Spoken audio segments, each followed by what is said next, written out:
هل تعلم أن أشياء نستخدمها اليوم بشكل يومي ونظن أنها من إنجازات العصور الحديثة كانت معروفة في مصر القديمة منذ آلاف السنين؟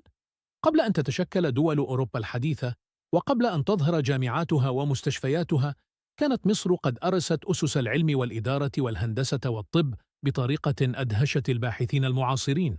لم تكن الحضارة المصرية مجرد معابد وتماثيل وأهرامات شاهقة، بل كانت منظومة علمية متكاملة سبقت زمنها بقرون طويلة، ووضعت أساسات استندت إليها حضارات لاحقة دون أن ينسب الفضل دائما إلى أصحابها الحقيقيين.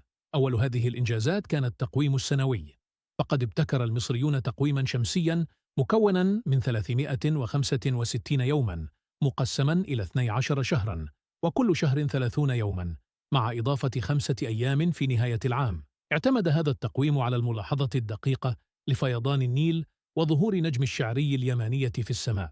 لم يكن هذا مجرد حساب للأيام، بل كان نظاما دقيقا لتنظيم الزراعة والضرائب والاحتفالات الدينية، وهو الأساس الذي بنيت عليه التقاويم اللاحقة في العالم. وفي مجال الطب، تكشف لنا بردية إدوين سميث عن مستوى مذهل من المعرفة الجراحية. تحتوي هذه البردية على حالات إصابات حقيقية، خاصة في الرأس والجمجمة، مع وصف دقيق للأعراض وتشخيص منطقي وخطة علاج واضحة، بل وحتى تحديد ما إذا كانت الحالة قابلة للعلاج أم لا. هذا الأسلوب العلمي في التفكير سبق الطب اليوناني بقرون، وأثبت أن المصريين تعاملوا مع الجسد الإنساني بعقلية تحليلية منظمة. أما التحنيط الذي يظنه البعض طقسا دينيا فقط، فقد كان في حقيقته مدرسة متقدمة في علم التشريح. فقد عرف المصريون أعضاء الجسم الداخلية بدقة، وتعلموا كيفية استخراجها وحفظها بمواد كيميائية طبيعية فعالة. هذه المعرفة لم تأتي من الخيال، بل من خبرة طويلة وتجارب عملية متراكمة. وفي جانب الأمن والنظام، لم تكن مصر دولة فوضوية، بل امتلكت نظام شرطة رسميا لحماية المدن والمقابر والممتلكات العامة. ومن خلال النصوص المكتشفة في دير المدينة، نعرف أن هناك سجلات للشكاوى وتحقيقات في جرائم سرقة المقابر ومحاضر رسمية توثق ما حدث، مما يدل على وجود جهاز إداري منظم ومسؤول. وعندما ننظر إلى الهندسة، يكفي أن نتأمل دقة بناء الهرم الأكبر الذي شيد في عهد الملك خوفو. هذا البناء الضخم موجه نحو الجهات الأصلية بدقة مذهلة، وانحرافه عن الشمال الحقيقي ضئيل للغاية.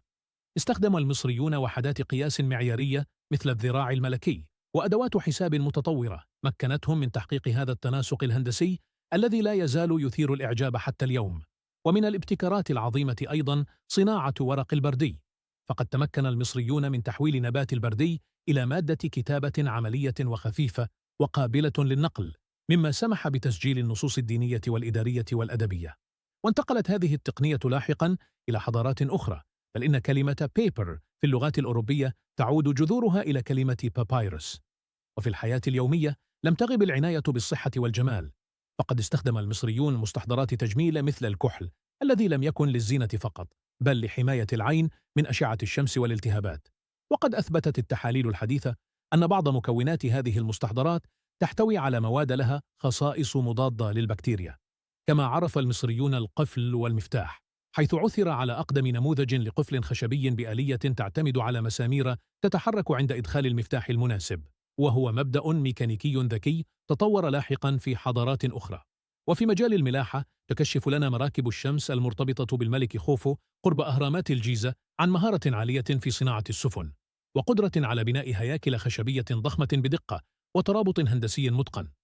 أما الإدارة، فقد كانت مصر تمتلك نظاما بيروقراطيا متكاملا يشمل تسجيل الضرائب وتوزيع الحصص الغذائية وتنظيم المخازن وإدارة المشروعات الكبرى. لم يكن ذلك عشوائيا، بل اعتمد على كتيبة مدربين ونظام حسابات دقيق. كل هذه الابتكارات لم تكن معزولة عن بعضها، بل كانت جزءا من رؤية حضارية متكاملة ترى في العلم أداة لتنظيم الحياة، وفي المعرفة وسيلة لبناء دولة قوية ومستقرة. عندما نتأمل هذه الإنجازات، ندرك أن الحضارة المصرية لم تكن مجرد فصل قديم في كتاب التاريخ، بل كانت حجر الأساس الذي قامت عليه إنجازات لاحقة في مناطق كثيرة من العالم.